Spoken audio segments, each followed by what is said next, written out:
Good morning. My name is Rajabova Dildora. I am an English teacher at Bukhara State University. Today I am going to explain you one of the themes of intercultural competence, cultural ethnocentrism and relativism.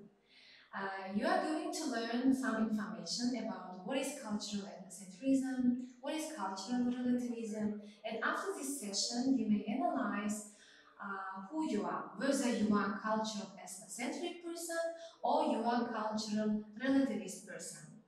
Now, let's start. So, what is cultural ethnocentrism? Ethnocentrism is the tendency to look at the world primarily from the perspective of one's own culture. Part of ethnocentrism is the belief that one's own race, ethnic or cultural group is the most important, or that some or all aspects of its culture are superior to those of other groups. Some people will simply call it cultural ignorance. Ethnocentrism often leads to incorrect assumptions about others' behavior, about others' lifestyle based on your own norms, your own values and beliefs as you are used to living in your own society, and other cultural norms may be foreign to you, may be strange to you. For those who have not experienced other cultures in depth, can be said to be ethnocentric if they feel that their lives are the most natural way of living. Some cultures may be similar or overlap in ideas or concepts. However, some people are in a sense shocked to experience differences they may encounter with individuals culturally different than themselves.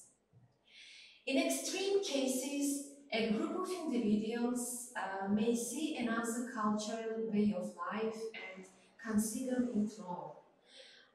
It may be because of this the group may try to convert the other group to their own ways of living. Various aspects of culture, such as mythological tales, folk tales, every culture has their own folks, own tales and fairy tales, legends, religions, songs, poems, proverbs, language, rituals, traditions. They promote the superiority of that one culture over others. Though this is an unintentional kind of promotion of ethnocentrism, it instills the belief that my race, my culture is really better than the rest.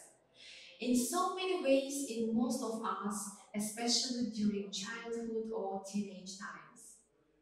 However, it is true that we are all ethnocentric sometime or the other in our lives without even realizing it. For instance, if we see someone dressed according to a style we don't follow, we immediately develop a biased judgment against them. God, what is he or what is she wearing? It's clear he or she has no sense of fashion. In an instance as small as this, we tend to immediately conclude that the person we are judging has a bad fashion taste, and we are much better than him or her. But he has worn these clothes, he has dressed up like in this own style, in this own appropriate in his culture, in his or her own culture. Such an attitude is responsible for creating many personal, group, racial, and cultural problems ranging from an individual to even international level. Now, examples of cultural ethnocentrism. Despite how much humans have in common, cultural differences are far more prevalent than cultural universals. For example, while all cultures have language, analysis of particular language structures and conversational etiquette reveal tremendous differences. In some Middle Eastern cultures, it's common to stand close to others in conversation. North Americans keep more distance and maintain a larger personal space. Even something as simple as eating and drinking varies greatly from culture to culture. If your professor comes into an early morning class holding a mug of liquid, what do you assume he is or she is drinking? In the United States, you may think the mug is most likely filled with coffee, but not Earl Grey tea. Earl Grey tea may be in Asian countries, yes? So, food or rather cuisines can also become a source of ethnocentrism. Very often, people tend to praise the type of food that they eat and put down the cuisines that don't seem very appealing to them, deeming the other cuisines to be very inferior to their own, because you're accustomed to this. Throughout Asia, the way of eating is to use chopsticks with every meal. It is common in far Asian countries, in Far East. So these people may find it unnecessary to find that people in other societies, such as the American society, eat using forks, spoons, knives, and etc. Since these countries use chopsticks to eat every meal, they find it foolish for other cultures to not use utensils similar to chopsticks. However, they do accept the fact that they use different utensils for eating. This example is not something extreme that could lead to genocide or war, but it's a large enough gap between these cultures for people to see their way of eating as the natural or best way to typically eat their food. Now, another example. Another example of ethnocentric behavior would be if a tourist on a holiday judges the destination based upon his comparison with his native place. Look, how dirty this country is. They should just see my country. No wonder this place is so underdeveloped and backward. In this instance, the tourist developed a biased judgment of the destination based upon his opinion of his own country. Maybe if he had stopped to think of the poverty rates of his tourist spot, or the dwindling economy, or even the history of that place which was different from his own culture, he wouldn't have immediately deemed it to be inferior. Now, how to avoid cultural ethnocentrism? Ethnocentrism can be avoided or reduced by studying cultures using an endemic approach. This approach aims to observe cultural differences in the relevant context and uses that cultures, concepts, and standards. Cultural relativism also helps when regarding each culture's beliefs or practices for what they are and not how they differ from another culture. Now, advantages. What kind of advantages of cultural ethnocentrism? Considering one's own culture to be correct, you think that your own culture is correct and natural. It creates a high level of self-esteem. Believing in cultural practices and values can bring people together. Emphasizing the importance of certain cultural practices can help to continue your own traditions and cultural behaviors.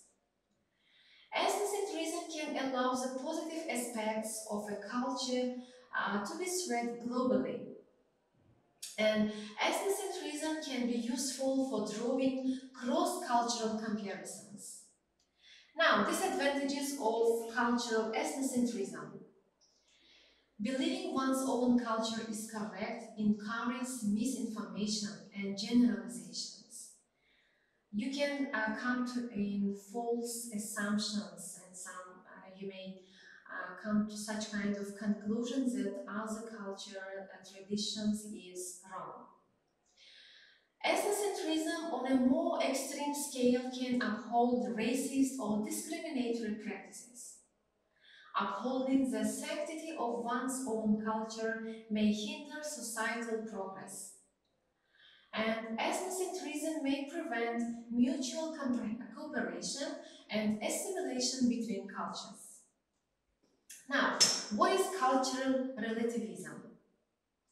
If you can accept as a cultural tradition, this is cultural relativism. Have you ever seen or eaten food from another country, such as dried squid or fried crickets, and seeing of it as weird and gross? This is an example of ethnocentrism. That means you use your own culture as the center and evaluate other cultures based on it. You are judging or making assumptions about the food of other countries based on your own norms, values, or beliefs. Thinking dried squid is smelly or people shouldn't eat insects are examples of ethnocentrism in societies where people may not eat dried squid or insects. Is ethnocentrism bad or good? On the one hand, ethnocentrism can lead to negative judgments of the behaviors of groups or societies. It can also lead to discrimination against people who are different. For example, in many countries, religious minorities, this means religions that are not the dominant religion, often face discrimination. But on the other hand, ethnocentrism can create loyalty among the same social group or people in the same society.